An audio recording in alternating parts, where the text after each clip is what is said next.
The morning sun cast long shadows across the waters of Tawi-Tawi anchorage on June 13, 1944, as the pride of the Imperial Japanese Navy prepared for what would become one of the most decisive naval engagements of the Pacific War. Among the warships assembled in this remote corner of the southwestern Philippines, the aircraft carrier Shōkaku stood as a testament to Japanese naval engineering and ambition. Her flight deck, stretching nearly 850 feet, had launched the aircraft that attacked Pearl Harbor 30 months earlier.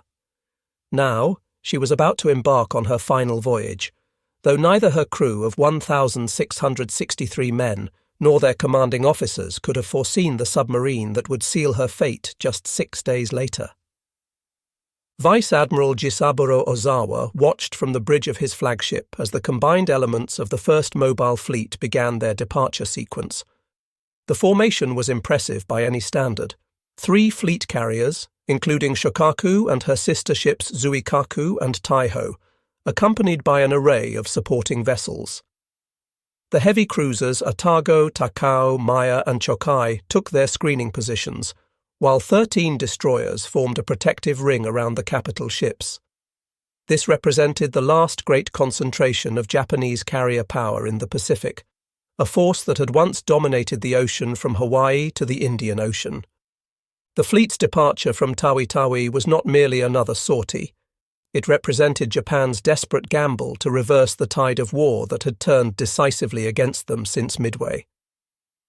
As the anchor chains rattled up through the hawse holes and the great vessels began to move, thousands of sailors stood at their posts, unaware that within a week, over 1,200 of them would perish in the warm waters of the Philippine Sea. The destination was the Mariana Islands, where American forces had begun their assault on Saipan. The mission was nothing less than the destruction of the U.S. Pacific Fleet's carrier force. The strategic situation facing Japan in mid-1944 was catastrophic. The empire that had expanded so rapidly in 1941 and early 1942 was now contracting under relentless American pressure. The loss of the Gilbert Islands, the neutralization of Truk, and now the American invasion of the Marianas represented more than territorial losses. They signaled the approaching endgame of the Pacific War. Saipan, in particular, held special significance. Its capture would place American B-29 Superfortress bombers within range of Tokyo itself, bringing the war directly to the Japanese homeland for the first time since the Doolittle Raid. Admiral Soemu Toyoda, Commander-in-Chief of the combined fleet, understood the gravity of the situation perfectly. The loss of the Marianas would sever Japan's communications with its resource-rich southern territories and expose the home islands to devastating strategic bombing. In response, he authorized Operation A-Go, a complex plan that sought to leverage Japan's remaining advantages. The longer range of its carrier aircraft, land-based aviation support from island airfields, and the superior training of its battleship gunners in night combat. The plan called for the mobile fleet to engage the American carriers in a decisive battle while they were committed to supporting the amphibious operations at Saipan. Yet the Japanese Navy of 1944 bore little resemblance to the force that had stunned the world at Pearl Harbor.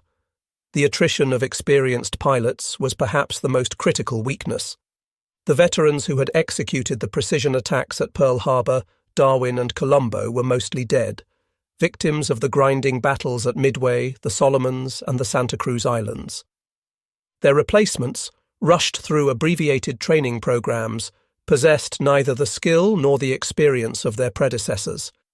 Many of the pilots aboard Shōkaku and her sister carriers had fewer than 200 flying hours, compared to the 800-plus hours of their American counterparts. The fuel situation presented another critical vulnerability.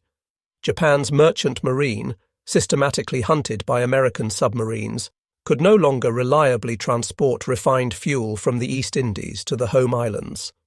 The mobile fleet was forced to operate on unrefined Tarakan crude oil, pumped directly from Borneo's wells into the ship's bunkers. This heavy, sulphurous petroleum produced thick black smoke, clogged boilers, and reduced the fleet's maximum speed. Engine room crews worked in hellish conditions as the crude oil released toxic fumes that made extended operations below decks nearly unbearable. Despite these handicaps, Ozawa's fleet remained formidable on paper. The Japanese had assembled 9 aircraft carriers carrying approximately 440 aircraft, supported by 5 battleships including the mighty Yamato and Musashi, 13 cruisers, and 28 destroyers. This force would face Admiral Raymond Spruance's Fifth Fleet, which boasted 15 carriers with 956 aircraft, 7 battleships, 21 cruisers, and 69 destroyers. The Americans held decisive advantages in numbers, pilot quality, radar technology, and logistics, but Ozawa hoped that careful tactics and the element of surprise might offset these disadvantages. The strategic chess match between Ozawa and Spruance began even before the fleets departed their respective anchorages. Japanese naval intelligence had correctly identified the Marianas as the next American target, allowing Ozawa to pre-position his forces for a counterstrike. The admiral's plan was elegant in its conception. He would keep his carriers beyond the range of American aircraft, while using his own longer-ranged planes to strike the U.S. fleet. Japanese carrier aircraft, stripped of armor and self-sealing fuel tanks to save weight, could attack from 300 miles away, while American planes had an effective combat radius of only 200 miles. Ozawa also counted on support from over 500 land-based aircraft stationed at airfields on Guam, Rota, Tinian, and Yap. These planes would execute preliminary attacks on the American fleet, weakening it before the carrier engagement. The combined assault of land and carrier-based aviation would, in theory, overwhelm the American defenses and create opportunities for decisive strikes. The Japanese admiral positioned his fleet in 3 groups: Van Force under Vice Admiral Takeo Kurita with the light carriers, Force A with Ozawa himself aboard Taiho along with Shokaku and Zuikaku, and Force B under Rear Admiral Takagi Joshima with the remaining carriers. Admiral Spruance, commanding the American forces, faced a complex tactical problem. His primary mission was to protect the amphibious forces at Saipan, but he also needed to engage and destroy the Japanese fleet if the opportunity arose. Intelligence reports from coast watchers and signals intercepts indicated that a major Japanese naval force was approaching, but its exact composition and intentions remained unclear. Spruance positioned his Task Force 58, divided into 4 carrier groups, to the west of the Marianas, creating a barrier between the Japanese and the invasion beaches. The submarine force under Admiral Charles Lockwood played a crucial but often overlooked role in this strategic positioning. Lockwood had studied Japanese naval patterns and correctly anticipated that any relief force would pass through the Philippine Sea. He positioned his submarines in a scouting line, creating what he called the NA line, a series of patrol zones that would serve as an early warning system. 4 submarines, Albacore, Bang, Finback, and Stingray, were positioned at precise coordinates, forming a net through which the Japanese fleet would likely pass. What Lockwood didn't anticipate was that another submarine, not originally part of his carefully planned deployment, would achieve one of the most significant victories of the submarine war. USS Cavalla, on her maiden war patrol, was about to intersect with destiny. Her commanding officer, Lieutenant Commander Herman Kossler, had received orders to patrol east of the Philippines, but changing circumstances would soon place his boat directly in the path of Ozawa's advancing fleet. The USS Cavalla, SS-244, represented the pinnacle of American submarine design in 1944. Built at the Electric Boat Company's shipyard in Groton, Connecticut, she was a Gato-class fleet submarine, one of 77 boats of her class that would serve as the backbone of the U.S. submarine force throughout the war. Laid down on March 4, 1943, and launched on November 14 of the same year, Cavalla was commissioned on February 29, 1944, under the command of Lieutenant Commander Herman Kossler, a 36-year-old career naval officer from Ohio who had graduated from the Naval Academy in 1930. At 311 feet, 9 inches in length and displacing 1,526 tons on the surface, Cavalla was a formidable weapon of war. Her pressure hull, constructed of high tensile steel, could withstand depths of up to 400 feet, though her test depth was listed at 300 feet. Powered by 4 Fairbanks Morse diesel engines generating 5,400 horsepower on the surface, and 4 General Electric motors producing 2,740 horsepower when submerged, she could achieve speeds of 20.25 knots surfaced and 8.75 knots submerged. Her range was equally impressive, 11,000 nautical miles on the surface at 10 knots, though this was reduced to 48 hours at 2 knots when operating on battery power underwater. The submarine's primary armament consisted of 10 21-inch torpedo tubes, 6 forward and 4 aft, with storage for 24 Mark 14 or Mark 18 torpedoes. Each Mark 14 torpedo was 20 feet, 6 inches long, weighed 3,280 pounds, and carried a 643-pound Torpex warhead capable of breaking the back of all but the most heavily armoured warships.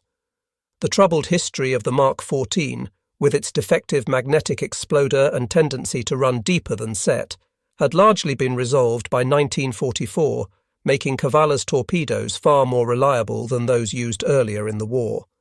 Secondary armament included a 5-inch 25 caliber deck gun with 200 rounds and 2.50 caliber machine guns for anti-aircraft defence. Cavalla's crew of 72 officers and enlisted men had spent 3 months in intensive training before departing on their first war patrol. The submarine community was unique within the Navy. Officers and enlisted men lived and worked in extraordinarily close quarters, creating a level of interdependence unknown in the surface fleet. Every man, from Kossler down to the most junior seaman, had to qualify on every system aboard the boat. Lives depended on each crew member being able to perform any critical function in an emergency, whether operating the diving planes, managing the trim tanks, or firing torpedoes. The boat's technology represented the cutting edge of submarine warfare.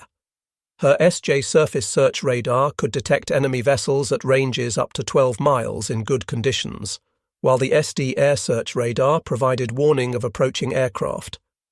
The ST periscope radar, though temperamental, allowed for precise range finding during attack approaches. Below the waterline, JK sound gear enabled the submarine to track targets acoustically, though the system was primitive compared to what would emerge later in the war. The Torpedo Data Computer TDC, an electromechanical analog computer, calculated firing solutions by integrating target bearing, range, speed, and course with the submarine's own movement. Cavalla's journey to her appointment with history began on June 4, 1944, when she departed Midway Island for her maiden war patrol. The boat had arrived at Pearl Harbor in mid-May after a 5,000-mile journey from Connecticut via the Panama Canal, then proceeded to Midway for final preparations. During the brief stay at Midway, Kossler and his officers received their final briefings, loaded fresh provisions and ammunition, and made last-minute repairs and adjustments. The crew took what they knew might be their last liberty in civilization, though Midway offered far fewer amenities than Pearl Harbor. The submarine's assigned patrol area encompassed the waters east of the Philippines, specifically the approaches to San Bernardino Strait and Surigao Strait, the 2 primary passages through the Philippine archipelago. These strategic waterways served as highways for Japanese naval and merchant traffic moving between the home islands and the resource-rich territories of the Netherlands East Indies. Kossler's orders were to interdict enemy shipping, gather intelligence on Japanese naval movements, and serve as a scout for the larger American operations unfolding to the east. The first days of the patrol proved uneventful as Cavalla moved westward across the vast expanse of the Pacific. The crew settled into the monotonous routine of submarine operations, 4 hours on watch, 8 hours off, with the off-duty time split between sleeping, eating, and maintaining the boat's complex machinery. The submarine ran on the surface at night, her diesels charging the massive battery banks while making good speed toward the patrol area. During daylight hours, she often submerged to avoid detection by enemy aircraft, creeping along at 3 knots to conserve battery power. On June 8th, while transiting the waters near Marcus Island, approximately 1,200 miles southeast of Tokyo, Cavalla experienced her first unusual incident of the patrol.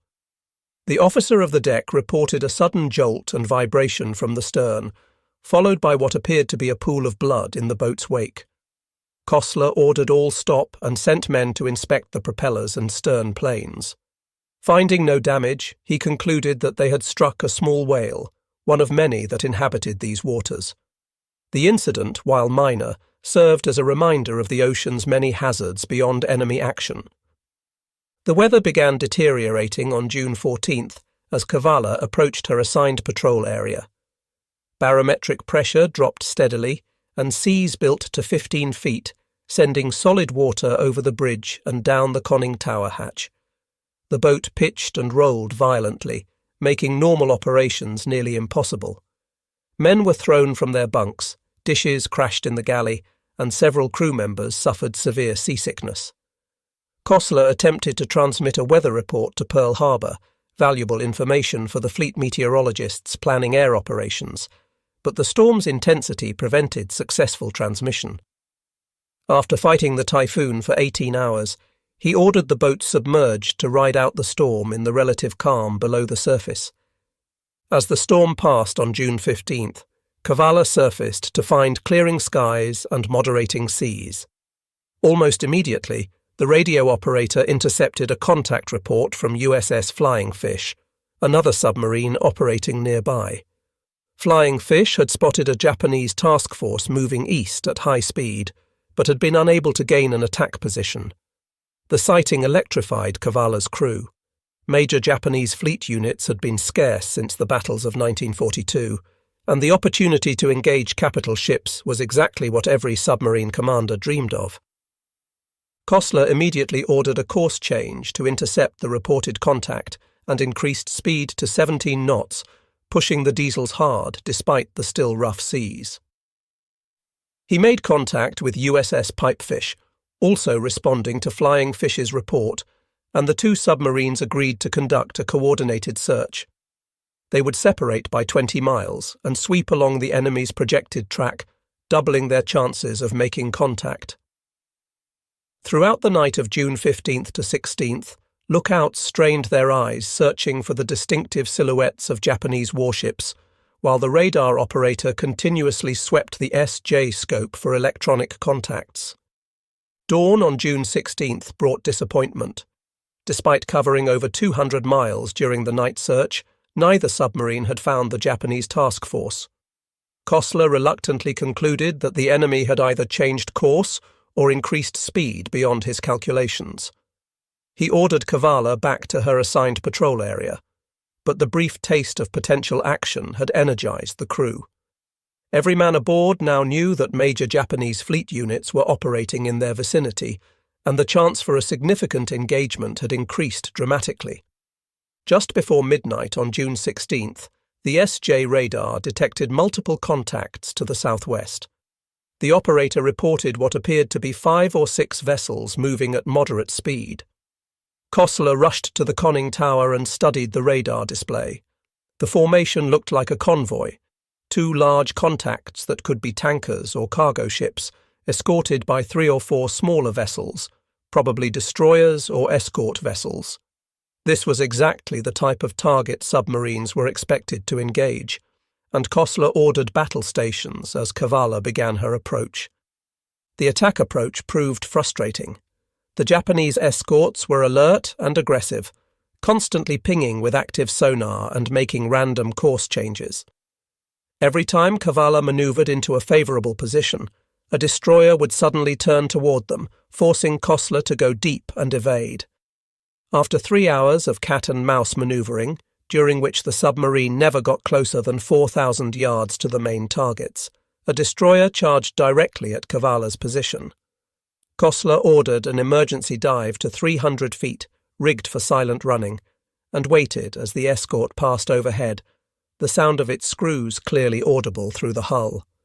When Cavalla finally surfaced at 0200 on June 17th, the convoy had vanished into the darkness.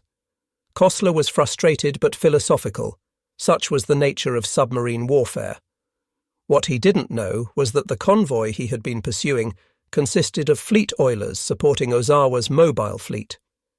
Had he successfully attacked these vessels, the Japanese carriers would have been forced to curtail their operations due to fuel shortage. Sometimes in war, the attacks that fail have as much historical significance as those that succeed. The afternoon of June 17th brought new orders from ComSubPac. Based on multiple submarine sightings and signal intelligence, Admiral Lockwood was repositioning his boats to intercept what was clearly a major Japanese fleet movement. Cavalla was ordered to take position at 1300 north, 13700 east, approximately 350 miles west of Guam. Kossler plotted the new position and ordered a course change, pushing the boat hard to reach the assigned coordinates before the expected Japanese arrival. At 19:45 hours on June 17th, as Cavalla raced toward her new position, the SJ radar operator reported a faint contact bearing 290 degrees, range 30,000 yards. The contact was intermittent, appearing and disappearing with each radar sweep, suggesting it was at the extreme range of the equipment. Kossler ordered a course change to close the contact and increased speed to maximum. As the range decreased, more contacts appeared on the radar screen. First 2, then 4, then 7 distinct returns. By 2015 hours, Kossler had identified what could only be a major Japanese task force. The radar returns indicated at least 7 large vessels moving at 19 knots on a base course of 045 degrees. The formation was zigzagging, a standard anti-submarine tactic, but the base course suggested they were heading toward the Marianas. Through careful plotting, Kossler identified what appeared to be at least one aircraft carrier, several possible battleships or heavy cruisers, and screening destroyers. This was no merchant convoy. Cavalla had stumbled upon a major element of the Japanese fleet. The decision Kossler faced was one of the most difficult in submarine warfare. His boat was in perfect position to attack, with the Japanese force approaching his position. A spread of torpedoes fired at the right moment could damage or sink a capital ship. But Kossler also understood the strategic importance of his discovery. Admiral Spruance's fleet needed to know the location, composition and course of this Japanese force. The information was potentially more valuable than any damage Cavalla alone could inflict. After a brief consultation with his executive officer, Kossler made the harder choice. He would forego the attack and surface to transmit a contact report. Surfacing a submarine in proximity to enemy warships violated every instinct of submarine warfare, but Kossler knew the stakes. At 21:45, after the Japanese force had passed beyond visual range, Cavalla surfaced into the tropical darkness. The radio operator immediately began transmitting the contact report on the submarine force frequency. Large enemy task force latitude 13 degrees north, longitude 136, degrees 30 minutes east base, course 045, speed 19, knots composition, at least one carrier, several battleships or cruisers, multiple destroyers. The message was received at Pearl Harbor and immediately relayed to Admiral Spruance aboard USS Indianapolis. This was the first definitive report of the approaching Japanese carrier force, confirming what American intelligence had suspected. Spruance now knew that a major fleet engagement was imminent and could position his forces accordingly. The Battle of the Philippine Sea, though Kossler didn't know it at the time, had effectively begun with Cavalla's contact report. After transmitting the message and receiving acknowledgement, Cavalla submerged and attempted to regain contact with the Japanese force. Despite running at maximum submerged speed, the submarine could not overtake the faster surface ships. By dawn on June 18th, Kossler reluctantly abandoned the pursuit and returned to his assigned patrol position. The crew was disappointed at missing an attack opportunity, but Kossler assured them that their contact report had been invaluable to the fleet. Little did they know that their most significant contribution was yet to come. Throughout June 18th, Cavalla remained submerged during daylight hours, surfacing only briefly after dark to receive radio traffic and recharge batteries. The airwaves were alive with encrypted messages as American and Japanese forces maneuvered for position. Kossler could sense that something major was developing, but had no clear picture of the larger battle. His orders were to maintain position and attack any enemy vessels that entered his patrol area. The crew spent the day conducting routine maintenance, checking torpedoes, and preparing for action they sensed was imminent.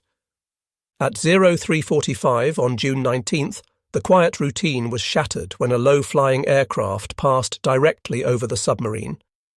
The officer of the deck barely had time to sound the diving alarm before the plane roared overhead, its engine noise drowning out all other sounds. Cavalla crash-dived, her bow pointing sharply downward as the ballast tanks flooded. The crew waited tensely for the explosion of aerial bombs, but none came. Either the aircraft hadn't spotted them in the darkness, or it had no weapons to drop.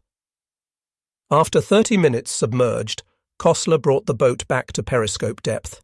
As dawn broke on June 19, 1944, Cavalla found herself in an extraordinarily fortuitous position. Unknown to Kossler, the complex movements of the Japanese and American fleets had placed his submarine directly in the path of Ozawa's main carrier force. The Japanese admiral, believing his position still undetected, had launched his first strike wave against the American carriers at 08:30. Now, as these aircraft departed, the Japanese carriers turned into the wind to recover their combat air patrol and prepare for subsequent launches. At 10:48, Cavalla's sound operator reported high-speed screws bearing 070 degrees. Kossler raised the periscope for a brief observation and immediately ordered it lowered. On the horizon he had spotted the pagoda-style masts characteristic of Japanese warships. He ordered battle stations submerged, and the crew rushed to their combat positions with practiced efficiency. The torpedo room crews checked their weapons one final time, the diving officer fine-tuned the boat's trim, and the plotting party prepared to develop a firing solution. At 10:52, Kossler made his second periscope observation. This time the view took his breath away. A large aircraft carrier, accompanied by at least one heavy cruiser and several destroyers, was approaching from the northeast at approximately 20 knots. The carrier was recovering aircraft, with planes circling overhead waiting their turn to land. The flight deck was crowded with aircraft that had already recovered, their wings still extended. Kossler estimated the range at 12,000 yards, too far for an effective torpedo attack, but the carrier's course would bring it much closer. The next 15 minutes required exceptional submarine handling. Kossler needed to maneuver Cavalla into an optimal firing position without being detected by the screening destroyers. He could only afford brief periscope observations, as the escorts were actively searching for submarines. The TDC operator continuously updated the firing solution based on Kossler's observations and the sound bearings provided by the sonar operator. The carrier was identified as a Shōkaku-class vessel based on its distinctive profile, the small island structure offset to starboard, the massive flight deck, and the unique arrangement of anti-aircraft guns. At 11:10, Kossler made what he intended to be his final observation before firing. The carrier, now positively identified as either Shōkaku or Zuikaku based on the pagoda mast and flight deck configuration, was at a range of 5,000 yards and closing. The angle on the bow was nearly perfect for a broadside shot. However, the destroyer Urikaze was moving into a position that would block the torpedo run. Kossler had to make a split-second decision: wait for the destroyer to clear and risk losing the shot, or fire immediately and hope the destroyer didn't interfere with the torpedo tracks. At 11:18, with Shōkaku at a range of 1,200 yards, Kossler made his decision. "Fire one," he commanded, and the first torpedo left Cavalla's number 1 tube with the characteristic shudder and high-pressure air discharge. At 8-second intervals, 5 more torpedoes followed, spreading in a fan pattern calculated to ensure at least some hits, regardless of any last-minute course changes by the target. The torpedo run was set for 15 feet, shallow enough to strike above the carrier's armour belt, but deep enough to avoid surface turbulence. Even as the sixth torpedo was leaving its tube, Kossler ordered, "Take her deep, flood negative, full dive on the bow planes." Cavalla's bow angled sharply downward as tons of water flooded into the negative tank. The submarine was passing 100 feet when the first explosion resonated through the water, a deep, satisfying boom that brought smiles to the crew's faces despite their precarious situation. 8 seconds later, a second explosion, then a third. Kossler had hoped for 4 hits, but 3 was an excellent result against a manoeuvring target. Aboard Shōkaku, the first indication of danger came when a lookout spotted torpedo wakes approaching from starboard. The officer of the watch immediately ordered full right rudder and emergency speed, but it was too late. The first torpedo struck amidships at frame 145, tearing a massive hole in the hull and flooding the No. 3 boiler room. The second hit further forward, destroying aviation fuel bunkers and starting fires among the aircraft parked on the hangar deck. The third torpedo struck near the forward elevator, causing it to jam in the raised position and rendering flight operations impossible. The carrier immediately took on a severe list to starboard as thousands of tons of water poured through the gaping holes in her hull. Damage control parties struggled to contain the flooding, but the situation was complicated by the aviation gasoline fires spreading through the hangar spaces. The ship's commanding officer, Captain Matsubara Hiroshi, ordered counterflooding to correct the list, but this only reduced the carrier's reserve buoyancy. Within minutes of the torpedo strikes, Shōkaku had slowed to 12 knots and was clearly in mortal danger. Back aboard Cavalla, the celebration was short-lived.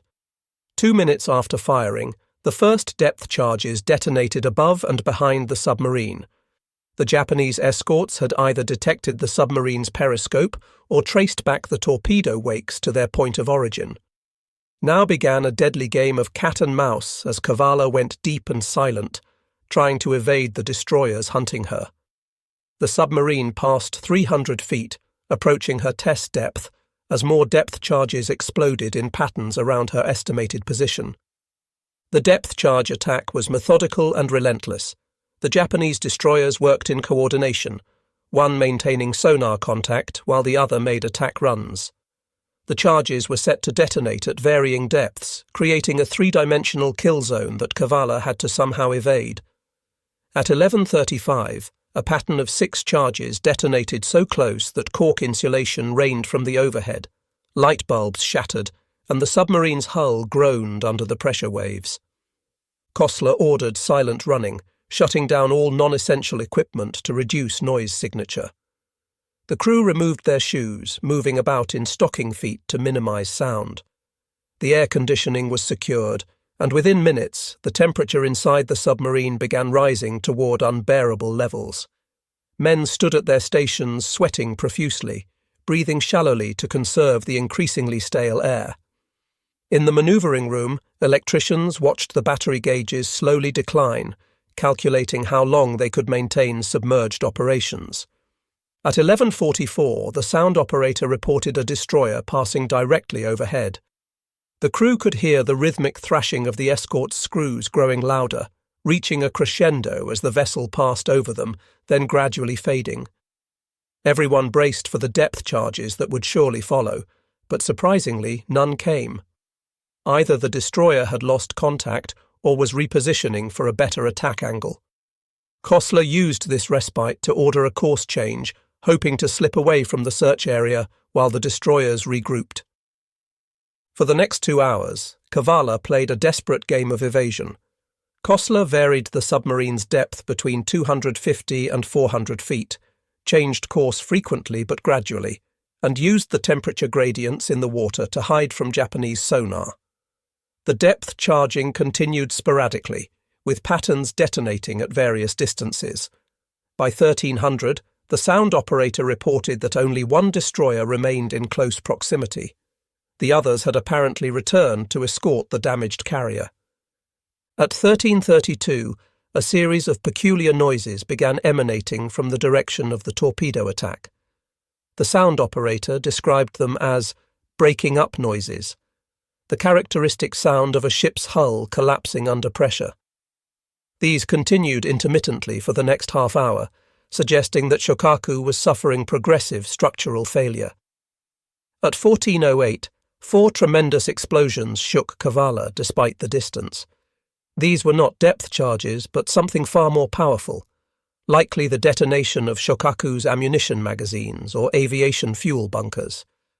As Cavalla continued her evasion, the drama aboard Shōkaku reached its climax. The carrier's damage control efforts had initially shown promise, with the crew managing to contain the initial flooding and extinguish some fires. However, the structural damage was too severe. The torpedo hits had not only opened the hull to the sea, but had also damaged critical fuel lines and ventilation systems. Aviation gasoline vapours, heavier than air, accumulated in the lower compartments despite efforts to ventilate them. At approximately 1400, these vapours reached an ignition source, possibly a spark from damaged electrical equipment or hot metal from the earlier fires. The resulting explosion tore through Shōkaku's interior, destroying what remained of her watertight integrity. The blast was so powerful that it lifted the armoured flight deck several feet, sending aircraft and crew members flying. Secondary explosions followed as ready ammunition for the anti-aircraft guns cooked off in the intense heat. Captain Matsubara ordered abandon ship at 14:10, but many of the crew were already trapped below decks by fire, flooding or structural collapse. The carrier's list increased rapidly to 45 degrees, making movement on deck nearly impossible. Men slid down the canting flight deck into the water, where they struggled to swim clear of the sinking ship's suction. The destroyer Urakaze and light cruiser Yahagi moved in to rescue survivors, their crews throwing lines and life rings to men in the water. At 15:01, Shōkaku capsized to starboard and sank stern first. As she went down, more explosions erupted from within her hull, possibly from boilers contacting cold seawater or remaining ammunition detonating. The carrier that had launched the attack on Pearl Harbor participated in the Coral Sea battle and survived numerous engagements throughout the war, finally met her end in the depths of the Philippine Sea. Of her crew of 1,663 officers and men, 1,272 perished, including Captain Matsubara, who chose to go down with his ship. Approximately 570 survivors were rescued by the Japanese escorts. The strategic impact of Shōkaku's loss extended far beyond the elimination of a single carrier. Coming simultaneously with the loss of Taiho to USS Albacore's torpedoes, the Japanese carrier force had lost 2 of its 3 fleet carriers in a single day. More critically, hundreds of aircraft and irreplaceable aircrew were lost. The Japanese naval aviation, already weakened by attrition, would never recover from the losses suffered on June 19, 1944, a day that would become known to American aviators as the Great Marianas Turkey Shoot. By 1500, Cavalla's battery was approaching exhaustion, and the air inside the submarine was barely breathable. Carbon dioxide levels had risen to dangerous levels, causing headaches and lethargy among the crew. Kossler made the decision to come to periscope depth despite the possibility of enemy destroyers still searching for them. To his relief, the periscope revealed empty ocean in all directions. The Japanese escorts had departed, either to rescue Shōkaku survivors or to rejoin what remained of their carrier force. At 1900, after more than 7 hours submerged, Cavalla surfaced into the tropical twilight. The crew immediately started the diesel engines, bringing blessed fresh air into the fetid submarine. Men stumbled topside, gulping the clean ocean air and cooling themselves in the spray breaking over the bow. The batteries began their long recharge cycle, and the air conditioning was restored, gradually bringing the interior temperature down from its peak of 125 degrees Fahrenheit. Kossler's first priority was to report the attack to Pearl Harbor. The radio operator transmitted, attacked Shokaku class carrier 3 hits, observed heavy explosions heard after going deep, believe target SANK position, 1150 North 13757 East. The message was received with jubilation at submarine headquarters. Admiral Lockwood himself drafted the reply, "Well done, Cavalla, your achievement beyond expectations." The submarine continued her patrol for another 6 weeks, though no action would match the intensity of June 19th. On July 1st, Cavalla arrived at the newly captured port of Saipan for fuel and provisions. The scene that greeted them was surreal. Hundreds of ships anchored in the harbour, the island still smoking from the ongoing battle, and the constant thunder of naval gunfire supporting marine operations ashore. Staff officers from Admirals Spruance and Turner came aboard to debrief Kossler and congratulate the crew personally. The full magnitude of Cavalla's achievement became clear when combined with the broader results of the Battle of the Philippine Sea. The Japanese had lost 3 aircraft carriers, over 600 aircraft, and suffered irreplaceable losses in trained aircrew.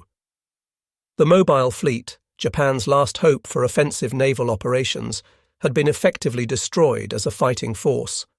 While the war would continue for another 14 months, Japan's fate had been sealed in the waters of the Philippine Sea. The sinking of Shōkaku represented more than the loss of a single warship. It symbolized the complete reversal of fortune in the Pacific War. The carrier that had launched the surprise attack on Pearl Harbor, participating in Japan's stunning early victories, had been destroyed by a submarine from the nation she had helped awaken to war. The irony was not lost on naval historians or the American public when the story was released after the war's end. Cavalla's success on her first war patrol established her as one of the most celebrated submarines in the Pacific Fleet. She would complete 5 more war patrols, sinking 3 additional Japanese vessels. The exact tonnage of her subsequent victories varies in different records, but her most significant achievement remained that single spread of torpedoes fired on June 19, 1944. Lieutenant Commander Kossler was awarded the Navy Cross for his actions, and Cavalla received the Presidential Unit Citation for her first patrol. The submarine's achievement must be understood within the broader context of the submarine war against Japan. American submarines, comprising less than 2% of the U.S. Navy's personnel, accounted for 55% of all Japanese maritime losses during the war. They sank 201 warships totaling 540,000 tons and 1,113 merchant vessels totaling 4.9 million tons. This guerre de course effectively strangled Japan's island empire, cutting off vital resources and isolating outlying garrisons. The sinking of capital ships like Shōkaku grabbed headlines, but the steady attrition of Japan's merchant marine ultimately proved decisive. The tactical lessons from Cavalla's attack influenced submarine doctrine for the remainder of the war. Kossler's decision to report the enemy task force before attacking demonstrated the strategic value of submarines as scouts for the fleet. His patience in achieving an optimal firing position, making only 3 periscope observations during the approach phase, became a textbook example of fire control technique. The successful evasion of the subsequent depth charge attack validated American submarine construction techniques and damage control training. Post-war analysis revealed interesting discrepancies between American and Japanese accounts of the attack. While Kossler reported 3 torpedo hits, some Japanese survivors insisted 4 torpedoes struck home. Japanese records indicate that 105 depth charges were dropped during the attack, with 56 detonating close to Cavalla. The exact cause of the final explosions that doomed Shōkaku remains debated, whether it was aviation fuel vapors, ammunition magazines, or a combination of factors. What remains undisputed is that Cavalla's attack, combined with Albacore's torpedoing of Taiho, eliminated 2/3 of Ozawa's carrier strength in a single day. The human cost of Shōkaku's sinking deserves remembrance. The 1,272 Japanese sailors who perished were not fanatics or war criminals, but professional seamen doing their duty as they understood it. Many were conscripts barely out of their teens, others veteran sailors who had served aboard Shokaku since her commissioning. Their deaths, while necessary in the context of total war, represent individual tragedies multiplied 1,200-fold. Among the dead were many veteran officers who had served with distinction throughout the war. The location of Shōkaku's wreck remains unknown to this day. Unlike many other major warships from the Pacific War that have been discovered by deep-sea exploration teams, Shōkaku's final resting place in the Philippine Sea has yet to be located. The carrier lies somewhere in the depths of the ocean, her hull likely broken by the massive internal explosions that sealed her fate. For the families of the 1,272 men who went down with her, the lack of a known grave site remains a source of continuing grief. Cavalla herself survived the war and continued to serve the United States Navy in various capacities until 1969. She was designated a National Historic Landmark in 1982 and is now preserved as a museum ship at Seawolf Park in Galveston, Texas. Visitors can walk through her narrow compartments, peer through the periscope that Kossler used to target Shōkaku, and stand in the control room where life-and-death decisions were made in split seconds. The submarine stands as a tangible reminder of the courage and skill of the silent service.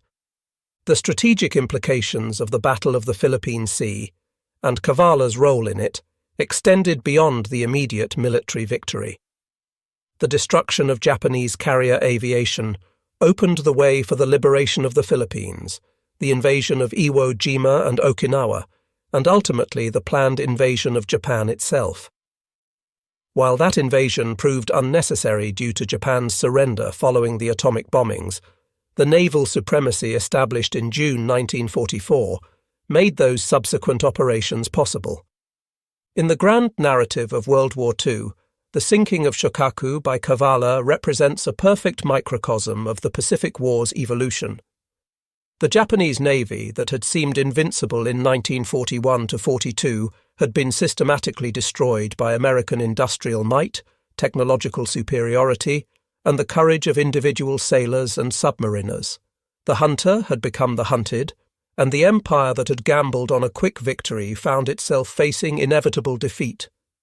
Today, as tensions again rise in the Western Pacific, the lessons of the Philippine Sea remain relevant. The importance of submarine warfare, the value of intelligence and reconnaissance, the critical nature of trained personnel, and the decisive impact of technological advantage all echo through the decades.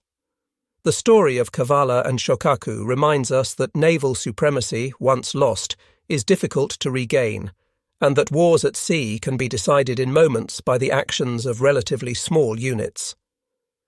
The morning of June 19, 1944, had begun with the Imperial Japanese Navy launching what it hoped would be a decisive counterstrike against the American invasion of the Marianas. By sunset, that hope had been shattered, with 2 fleet carriers on the ocean floor and hundreds of aircraft destroyed. Among the many heroes of that day, the 72 men aboard USS Cavalla had played a pivotal role, demonstrating that in naval warfare, a single submarine with a determined crew could change the course of history. Their achievement stands as a testament to the submariner's motto, "We sink 'em regardless." As Herman Kossler would later reflect in his memoirs, the attack on Shōkaku was both the culmination of years of training and preparation and a matter of being in the right place at the right time. But as the great Admiral Chester Nimitz observed, luck is frequently the reward of those who are prepared to take advantage of opportunities. Cavalla was prepared, the opportunity presented itself, and the result was one of the most significant submarine attacks of the Second World War. The submarine that had left Groton just months earlier as another boat in the Gato class had earned her place in naval history, writing her name in the annals of the silent service with torpedoes rather than ink.